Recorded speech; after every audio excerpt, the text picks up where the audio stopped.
आज माया नगरी मुंबई आधुनिक भारत के सबसे बड़े शहरों में से एक और सबसे लोकप्रिय शहर है, जहां मात्र 603 स्क्वायर किलोमीटर की जमीन पर अनुमानित 2 करोड़ से ज्यादा लोग रहते हैं। पता नहीं शायद आप यह जानते हो या नहीं कि माया नगरी मुंबई को बहुत ही मेहनत से बनाया गया है। और जब मैं यह कहता हूँ कि इस शहर को बहुत ही कठिन परिश्रम से बनाया गया है, तो इसका मतलब सिर्फ इस शहर की समृद्धि और जीवन शैली से नहीं है, बल्कि मुंबई शहर जिस जमीन पर आज मौजूद है उस जमीन की बात कर रहा हूँ। क्योंकि इस जमीन पर मुंबई को खड़ा करने में न सिर्फ भारतीय लोग बल्कि कई बाहरी शक्तियों ने भी खूब मेहनत की थी। आज का जो मुंबई है वो पहले ऐसा नहीं था। पहले वो छोटे छोटे टापुओं में बटा हुआ था। तो आज के इस वीडियो में हम यही जानेंगे कि कौन कौन से वे टापू थे, कैसे इन टापुओं को जोड़ा गया, किन किन लोगों ने इन टापुओं को जोड़ने में मदद की और जिसने इन टापुओं को जोड़ा था उसकी नौकरी क्यों और कैसे चली गई, यानी यह शहर कैसे खड़ा हुआ, इसका पूरा इतिहास जानेंगे इस वीडियो में। तो वीडियो के अंत तक हमारे साथ बने रहिए।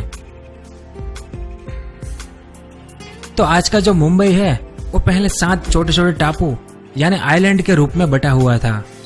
इस इमेज में देखिए, इसमें व्हाइट कलर के जितने भी टापू है वो सब मिलकर आज का मुंबई बना है। और आप ये भी देख सकते हैं कि ये 7 टापू एक दूसरे से कनेक्ट नहीं थे, इसलिए यहाँ पर आना जाना काफी मुश्किल था, क्योंकि हर टापू के चारों तरफ समुद्र का पानी ही पानी था। और यह बात कोई आजकल की नहीं है कि हम इन पर ब्रिज बना दे ताकि आवाजाही आसान हो जाए। इसका एक लंबा इतिहास है। कुछ सालों पहले कांदिवली के पास उत्तरी मुंबई में मिले प्राचीन अवशेष से यह पता चलता है कि यह द्वीप समूह पाषाण युग से बसा हुआ है। यहाँ पर मानव आबादी के लिखित प्रमाण 2300 साल पुराने मिले हैं, जब इसे हेप्टानेशिया कहा जाता था। फिर 3री शताब्दी में ये द्वीप समूह मौर्य साम्राज्य का भाग बने, जब महान बौद्ध सम्राट अशोक का शासन था।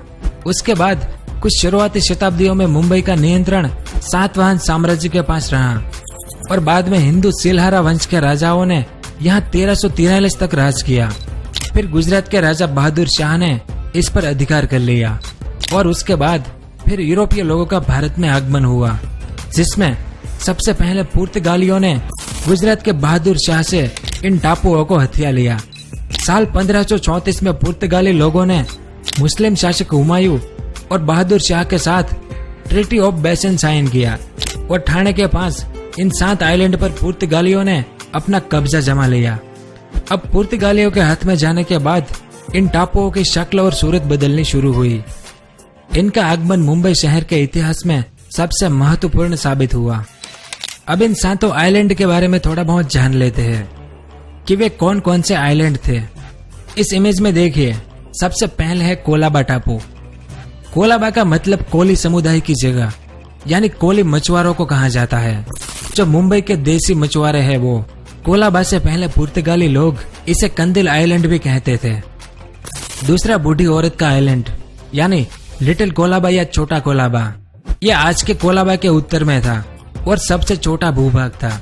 इसे पहले अल ओमानी भी कहते थे, क्योंकि यहाँ के मछुआरे मछली की तलाश में ओमान देश तक जाते थे। तीसरा बॉम्बे टापू, मुंबई का सबसे पुराना टापू, जिसका जिक्र मौर्यकालीन इतिहास तक में मिलता है, जो आज की डोंगरी से लेकर मालाबार हिल तक फैला हुआ था और बॉम्बे टापू के नाम से जाना जाता था। उसके बाद मझगांव, आज के दक्षिण मुंबई का ज्यादातर हिस्सा मझगांव की ही देन है। मझगांव द्वीप को मछली पकड़ने के गांव के नाम से जाना जाता था। 17वीं शताब्दी के अंत तक मझगांव मुंबई शहर की शुरुआती शक्ल ले चुका था, यानी इस टापू पर आज से 300 साल पहले मुंबई ने जन्म ले लिया था। उसके बाद वर्ली, वर्ली का टापू वो हिस्सा है जहां आज हाजी अली की दरगाह है। हालांकि इसका मुंबई शहर से जुड़ना काफी बाद में हुआ था, साल 1784 में। उसके बाद परेल, इतिहासकार बताते हैं कि 13वीं सदी में यह टापू राजा भीमदेव के कब्जे में था। बाद में इस पर पुर्तगालियों का कब्जा हुआ। यह टापू चर्चा में तब आया जब साल 1770 में बम्बई के गवर्नर विलियम हर्नबी ने अपनी रिहाइश यहाँ बनाई। उसके बाद आखिरी 7वां टापू माहिम। पहले इस माहिम टापू को मैजिम या मेजम्बू जैसे नामों से जाना जाता था और 13वीं शताब्दी में राजा भीमदेव के शासन में यह उसकी राजधानी हुआ करती थी। बाद में मुस्लिम शासकों ने यहाँ कब्जा किया और उसके हाथ से यह पुर्तगालियों के हाथ लगा, जिन्होंने इसे अंग्रेजों को सौंप दिया था।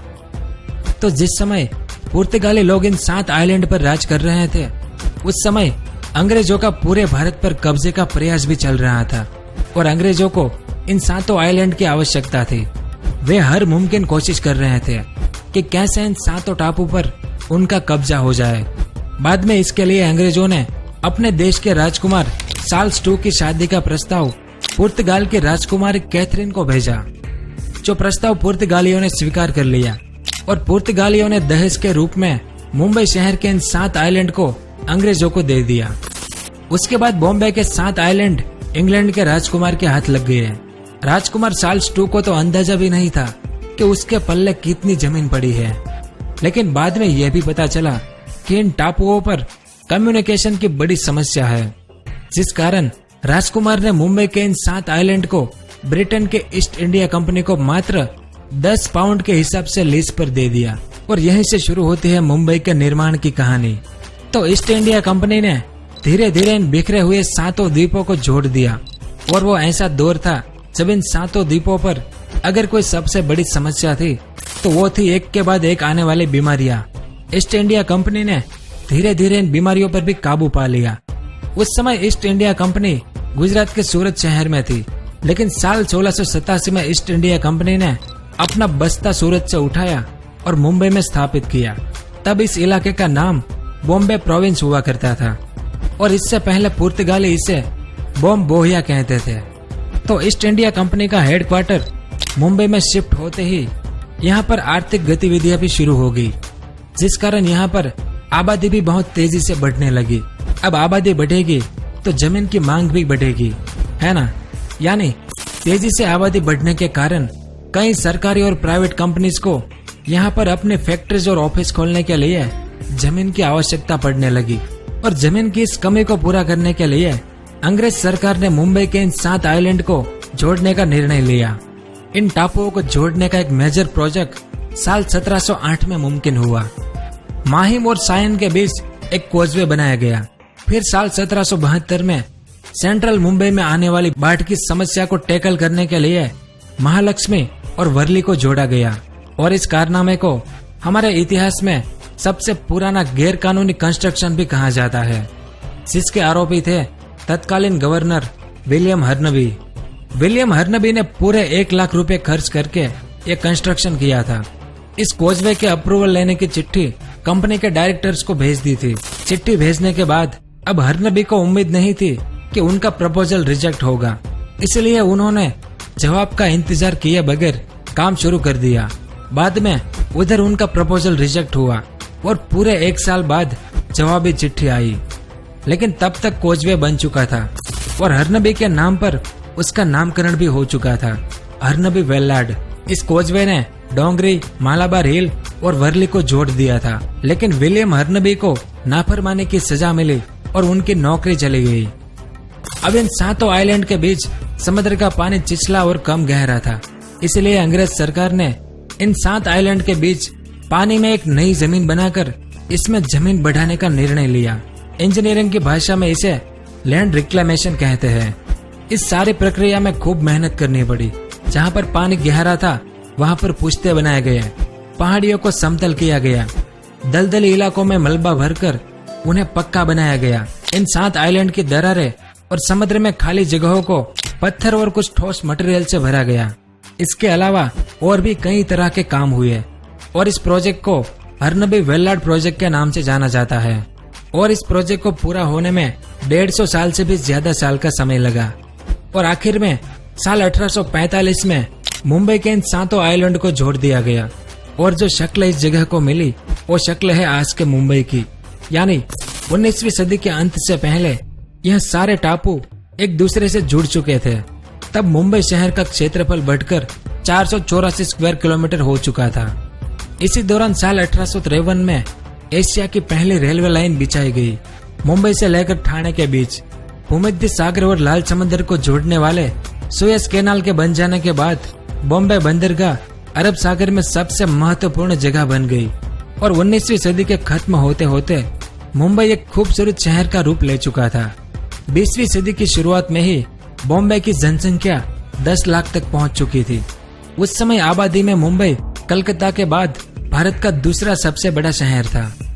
आखिर में साल 1995 में बॉम्बे का नाम बदलकर मुंबई कर दिया गया, जो मुंबई आज दक्षिण एशिया का सबसे बड़ा आर्थिक केंद्र कहलाता है। तो यह सब कुछ था इन 7 टापुओं के बारे में, जिसकी गोद से मुंबई शहर ने जन्म लिया था। उम्मीद है कि आपको कुछ जानने को मिला होगा। अगर वीडियो पसंद आया हो तो लाइक और शेयर जरूर कीजिए। धन्यवाद।